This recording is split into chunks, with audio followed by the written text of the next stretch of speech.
Good morning, everyone. This is Jim Clark here at the Synchronicity Sanctuary in Central Virginia to share another contemplation with you. A contemplation that I've used and everyone that I live with here at the Sanctuary has used in the past to deepen our own self-exploration and understanding of who we are and what life is. So, today, the contemplation is there is great power in the source of life. To realize the truth of who you are is to love all and everything, and from this love, to live with great power.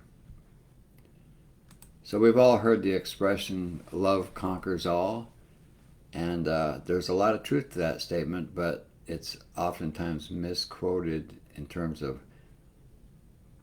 people thinking that it applies to an ego or a persona, which it does not.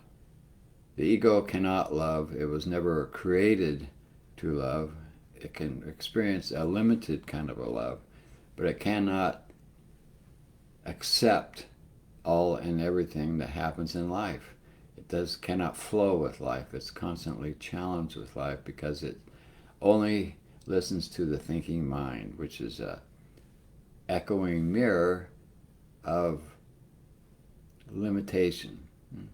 A limitation in understanding, limitation in the ability to love, limitation in terms of experiencing life to its fullest. And that's just all it is. It's the mechanics of consciousness. It's how it works. And until you start to bring more balance into your life, which simply means you go into yourself to explore yourself and to discover yourself. But there's a lot of issues that people run into when they begin this kind of exploration if they're not well prepared for it or have somebody that they trust and that somebody who has journeyed the journey and knows the terrain that you're going into that can help guide you as you go. I know in all the years of my experience here at the Sanctuary, I can't count the number of times that I was taught something or guided in something that I had no understanding of or had a misconception of in terms of my own experience. So anyway, the power of life, the power of the source of life, that is who we are. We are the source of life. We are expressions of the source of life through the human form.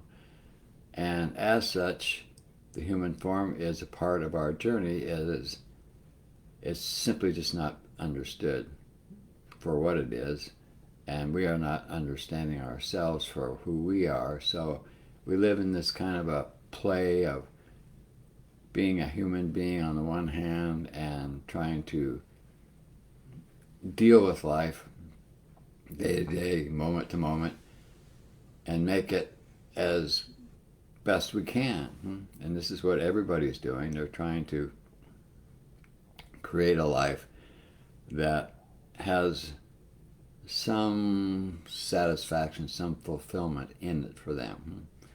Many people have fulfillment through family, some have fulfillment through their profession, some of all.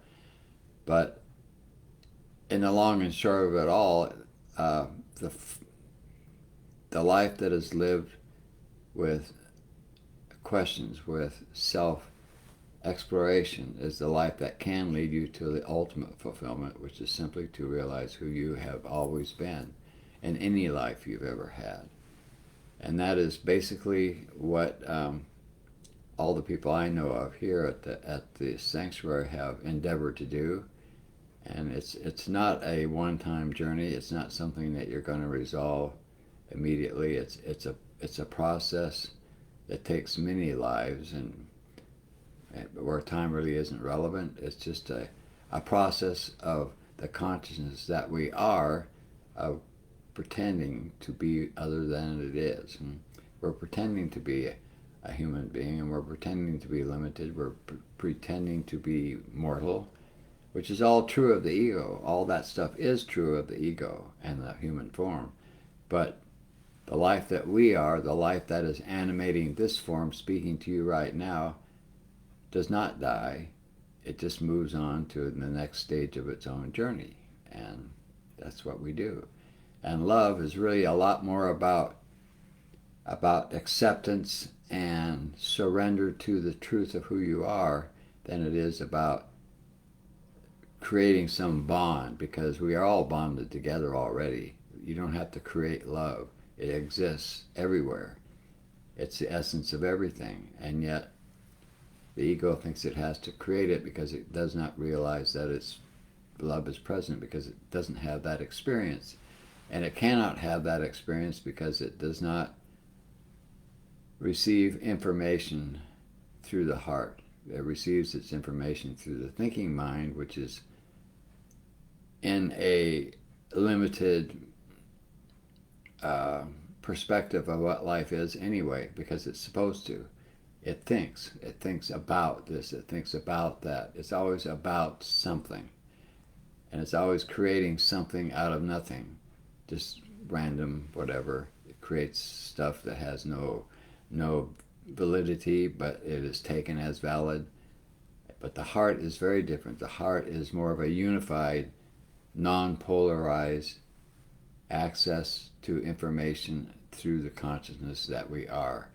As we are entangled and connected with everything that is, that source of information is always accepting, always loving, and always very direct and simple. It's just straightforward.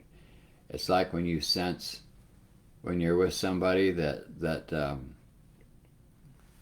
they're somebody that you really resonate with a lot, and you already have some kind of a very strong connection in that way, and it's not a thought, it's more of a feeling.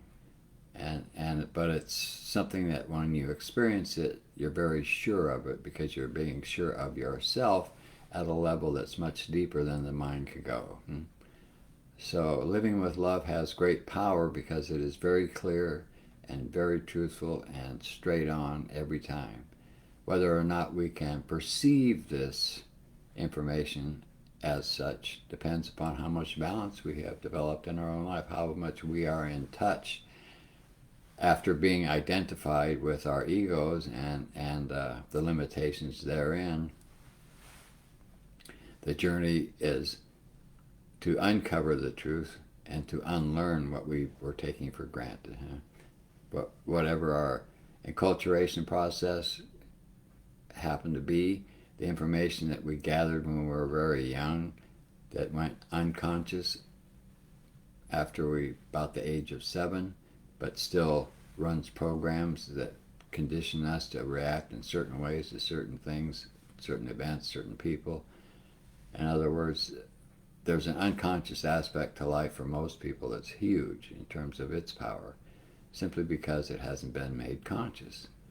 And as you grow into your own truth, as you develop your capacity to experience that unconditional love for everything, especially yourself, then a lot of this stuff that was previously operating unconsciously comes to the surface. The unconscious is made conscious through meditation and holistic lifestyle. And as it does, and you see this for what it is, and it leaves because it cannot exist any longer, because your own vibrations have changed as you create more balance through meditation. The vibrations of yourself, of your body, of your mind, of all the aspects of yourself increase because you're developing more power in yourself. The kind of information that was limiting and false and simply not true, that was holding you back before, cannot remain in your own being, because it doesn't jive with what's really going on with you as you move closer to the truth. That kind of stuff just doesn't resonate anymore, so it has no relevance to you anymore, so it just goes. And that's a process that's little understood by beginning meditators, especially I remember in my early days of meditation, I ran into this frequently in the forms of what we know as catharsis, where I was, excuse me, where I was very high one moment, and then the next moment, all of a sudden, all these negative feelings and thoughts would arise, and I would see how I was imposing this kind of data on my world, and yet it would just pass through me and then clear. But there's a lot of this, and this is a process that goes slowly in terms of what we might think is fast, huh? And it has to, because otherwise we'd be overwhelmed with the process and it would just be too much for us. So the amount of identification that is not true about who we are and how that process is in relation to the building up of experience that is experienced from the truth of who we are is called the fivefold process. It's just the way that we have these breakthrough moments, and that triggers a new level of vibrational experience of who we are, even though we may not experience that vibration as such. And then it clears, it goes, and that is living with love. That is love conquering all, because we are becoming more of who we are, and who we are could be very well described truthfully as love itself. That's the essence of who we are, and the essence of what everything is. So that which is not commensurate with that simply has no power anymore, because once you live in that realization, once you live in that vibrational with constancy, the information that is contrary to that truth, which is much stronger than a thought form, the feeling form is much stronger than a thought form always, then it has no power over you. And so you have conquered that negative data. And that's what I mean, and what I believe is meant by the statement that love conquers all. But it's discovering that love, and it's then living the life being that love, where that process of conquering the negative data actually happens.